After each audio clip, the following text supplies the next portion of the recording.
tiempo llegó, y Dios escogió a un varón para revelar a su pueblo las profecías que hasta ese momento habían sido dadas. El nombre de aquel varón fue Guillermo Miller.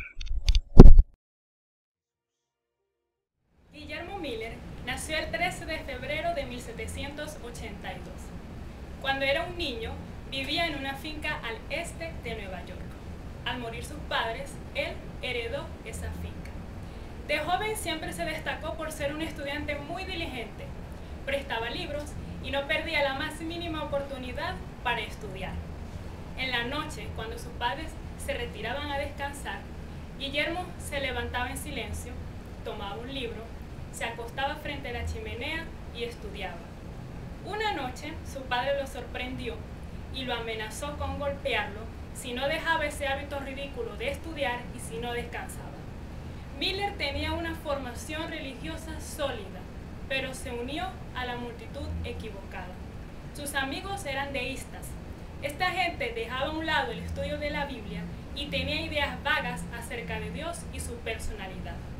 Pero Miller siempre fue un hombre con un carácter moral elevado. Lo que no logró encontrar en la religión, lo intentó obtener en realizaciones patrióticas elevadas. Un ejemplo de ello fue que sirvió con distinción en su patria como oficial en la guerra de 1812. Así también sirvió como juez de paz en su comunidad natal. Cuando Guillermo Miller tenía 34 años, sintió un descontento en cuanto a sus perspectivas. El Espíritu Santo había sorprendido su corazón y volvió al estudio de la palabra de Dios. En la Biblia, Jesús le fue revelado como su Salvador.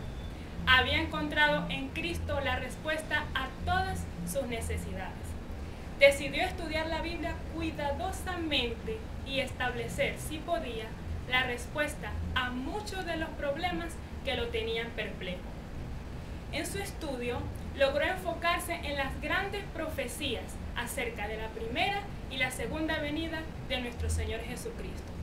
Las profecías del tiempo le fascinaban, pero en particular le encantaban las profecías de Daniel y Apocalipsis. En su libro Primeros Escritos, Elena G. de White da un bosquejo acerca de la vida de Guillermo Miller. Específicamente en el capítulo número 52, ella menciona cómo Dios envió a su ángel para que conmoviese el corazón de aquel agricultor que en su debido momento no creía en la Biblia.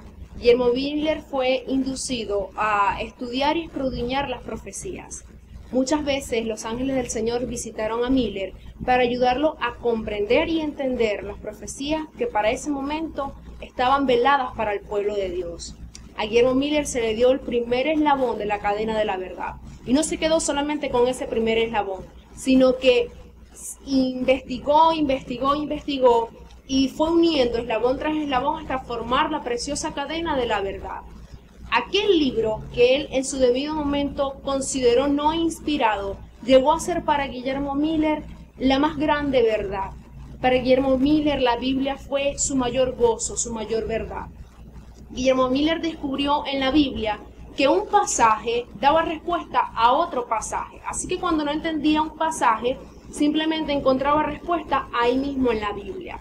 Guillermo Miller siguió sus estudios acerca de las profecías, pero se dio cuenta también que la iglesia estaba pasando por un momento en donde estaba dormida, en donde estaba relajada, en donde los de la iglesia habían dejado de ver a Cristo y más bien habían puesto su vista en el mundo, habían dejado las maravillas que les ofrecía Dios en las mansiones celestiales por las cosas terrenales, habían empezado a dejar el gozo del cielo por los placeres del mundo, y eso poco a poco fue afectando el ánimo de Miller. Sin embargo, él no dejó de estudiar y escudriñar las profecías. Pero, ¿qué descubrió Miller en su debido momento cuando estudió las Biblias?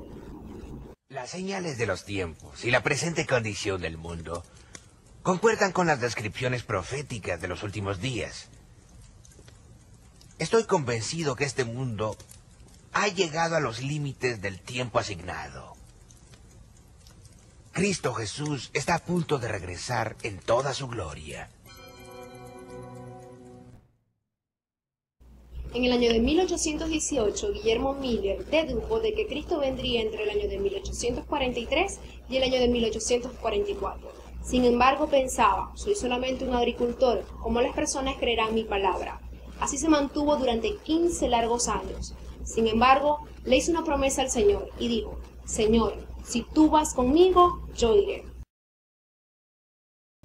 Un sábado por la mañana, en agosto de 1831, dio un extraordinario comienzo para el día más importante en la vida de Guillermo Miller, pues ese día sucedería algo importante en su vida.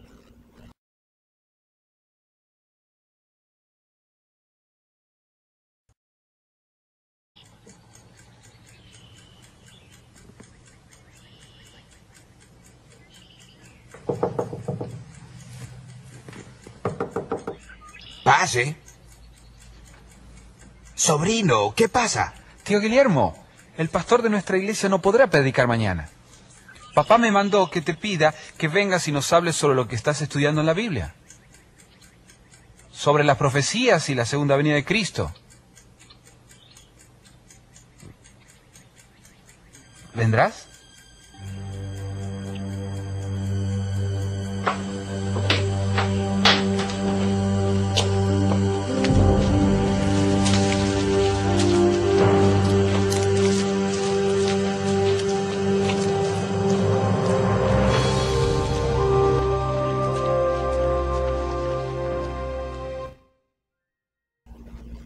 Guillermo Miller estaba asombrado por ese llamado tan repentino que Dios le había hecho, que ni siquiera contestó una sola palabra a ese hombre, sino que salió corriendo al bosque de Arce, a donde él acostumbraba orar. A lo largo del camino, escuchó una voz que le decía en su oído, ve y dilo al mundo. Cayendo de rodillas, Guillermo Miller gritó y dijo, Señor, yo no puedo ir, yo solo soy un simple agricultor. ¿Cómo puedo yo llevar un mensaje como Noé? Respondiendo Dios, le dice, ¿acaso romperás una promesa tan pronto de haberla hecho? Ve y dilo al mundo. Al fin de todo, Guillermo Miller se rindió y exclamando dijo, Señor, si tú vas conmigo, entonces yo iré. Luego de que Guillermo Miller se comprometió con Dios, él comenzó a predicar de iglesia en iglesia lo que Dios le había enseñado acerca de la segunda venida de Cristo y de la fecha de 1844. Llegó el día y Cristo nunca vino. Y los corazones de aquellas personas, de aquellas hermanas y hermanos, se llenaron de tristeza y de dolor, porque Cristo nunca vino. Pero Guillermo Miller nunca se dio por vencido. Él siguió estudiando las fechas y llegó a la conclusión de que Cristo no venía ese día, sino que Cristo iba a pasar del lugar santo al lugar santísimo a interceder por nosotros. Desde ese momento, Guillermo Miller dejó de predicar acerca de la segunda venida de Cristo y comenzó a predicar acerca de cómo debe prepararse un cristiano para su salvación. Tiempo después, Guillermo Miller muere el 20 de diciembre de 1849 y sus restos permanecen en Nueva York esperando al dador de la vida, al Salvador del mundo, Cristo Jesús.